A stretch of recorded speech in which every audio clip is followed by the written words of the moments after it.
Hello everyone, it's Jamal Thomas. Welcome to the Progressive Soapbox.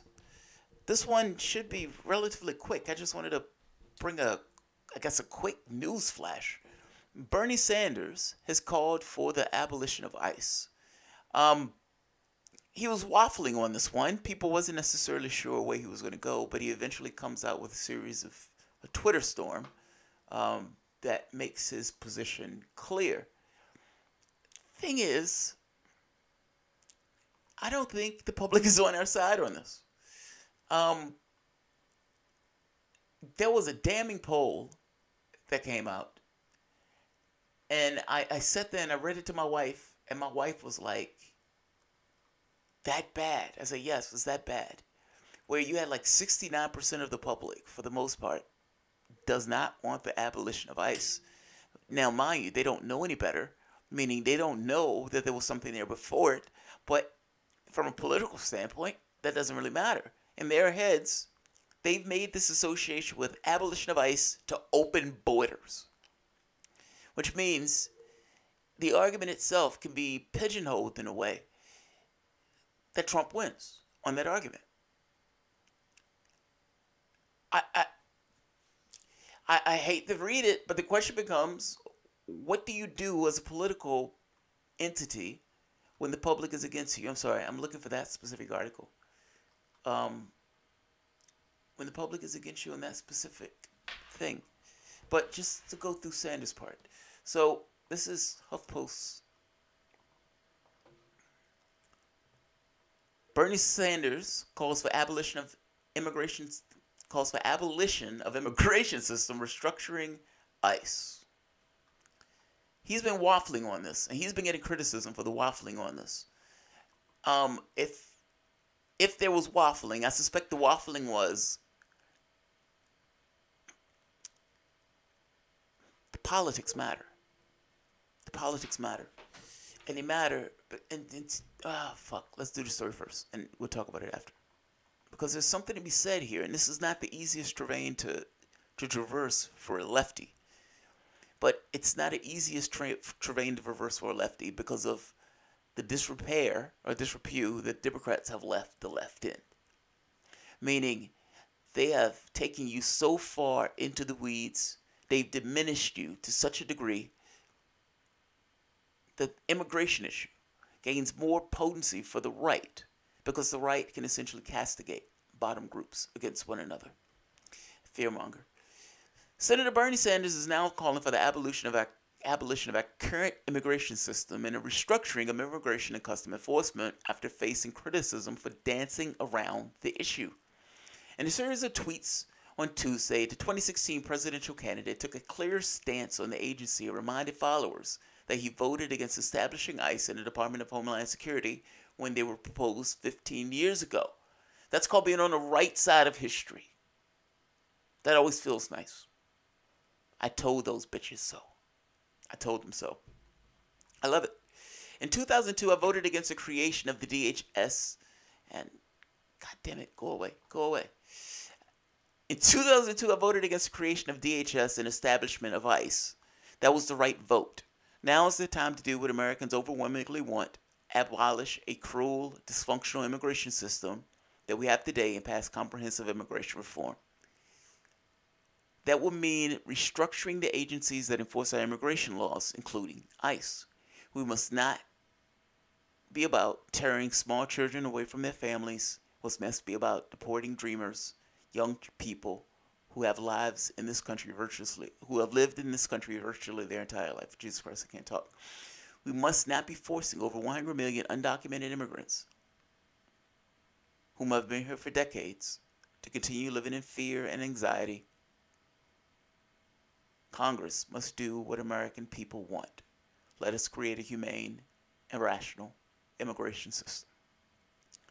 Senator Sanders joins fellow Senator Kristen Gillibrand, Elizabeth Warren, and a number of other lawmakers and 19 ICE special agents in calling for the agency in question in light of its role in separating immigrant families and its handling of immigration as a matter of criminal enforcement.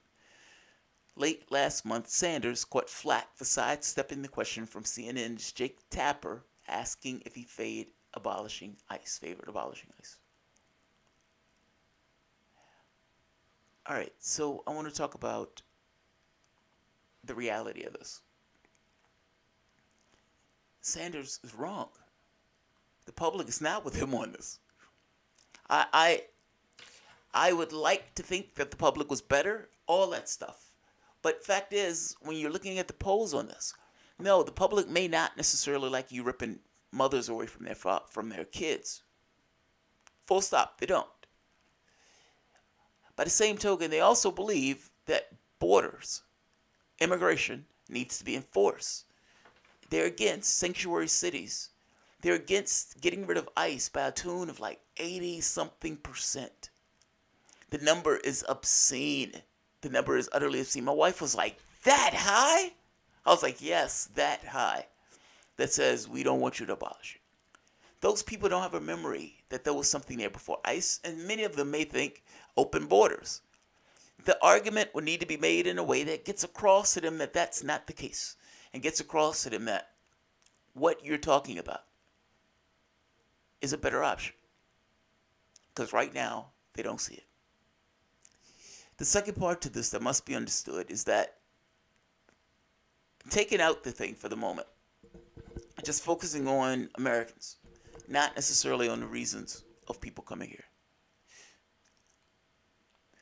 Charity is easier to give when you feel your situation is more intact.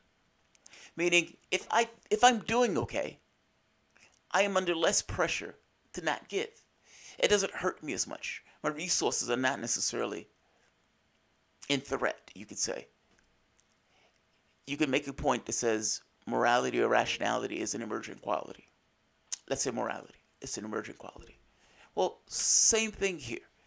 Imagine for the moment, or not even imagine for the moment, you put a country in stress. You have half of the country living in poverty or low-wage job. And to that stress, you bring in immigration. It is far easier to fearmonger those people when those people are not in a situation where half of them are living in poverty. I'm just saying.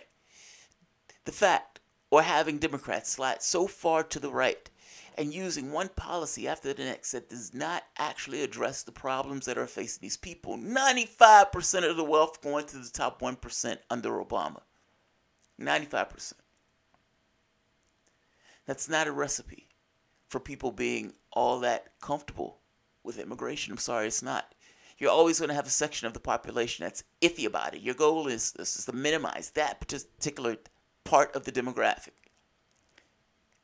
You can't do that under this neoliberal fantasy world where profits matter more than people that the Democratic Party has essentially assiduously pushed for the last 30, 40 years. I'm saying the immigration problem from the standpoint of political optics is worsened by the decline of the left. It's worsened by the decline of the left. I'm not going to keep this long. I just wanted to show this, and I really want to find... Give me 1 second. The Hill.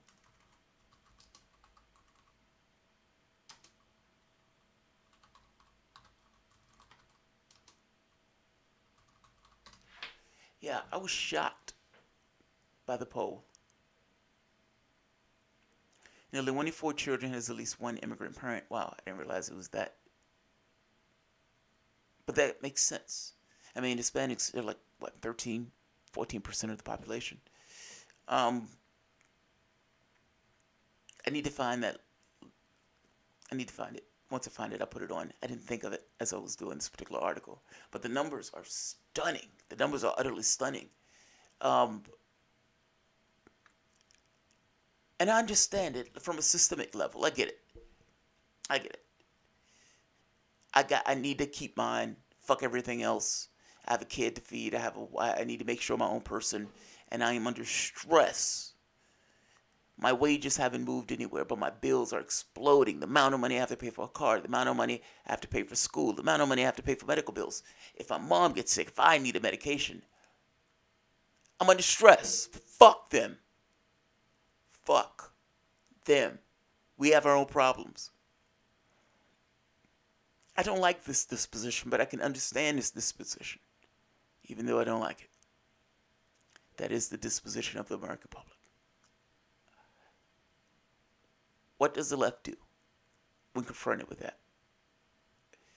And what does the left do when the right, picking up on the failure of the left to deal with the poverty of the people in the country, to deal with the things that are hurting and affecting them? We are supposed to be the release valve of capitalism. What happens when the left doesn't perform that action? And the right says, hey, all of these problems that are affecting you and availing you is because they're letting these people into the country. We can't afford to deal with these people into the country. We can't afford it. We can't afford it. We have our own problems. We're a poor, indebted nation, and these foreigners are taking your jobs. What do you do?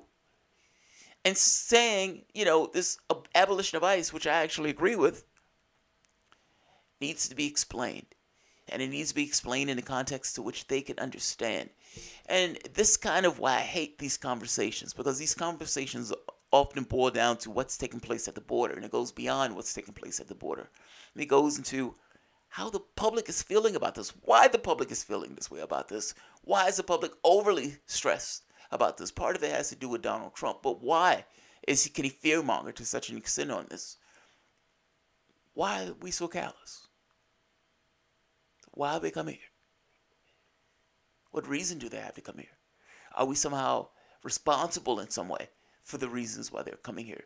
This is far more of a complex issue. Taking out one piece of the issue, however, dealing with the way the American public views this, you have to set this in some degree, to some iota, to some percentage, at the absolute failure of the left to deal with the issues that are affecting the poor and the middle class in this country. And I guarantee you that their immiseration inflames issues like this. It inflames issues like this. I'm going to end this here. The politics of this are going to be complicated. And Sanders coming out calling for the abolition of ICE. He better start talking. I understand why he was waffling before. When I saw that poll, I was like, oh, God. Oh, my God. Look, my argument has been you have to be the avatar of the will of the people. I can't change because of a poll, or I can't change that because I don't like what a poll says. That being said, you do explain your case, and you do try to make your case to the degree that you can make your case. They're not going to dump you on one issue. In fact, I make the argument that focusing on class to some degree melts this issue away. Fucking Democrats, they're fucking themselves over on stuff like this. But I'll leave it. All right, if you enjoy the content, please feel free to share, like, subscribe, and of course, you can always support through Patreon. I was trying to keep this one quick. Not too bad. All right, guys. Bye-bye.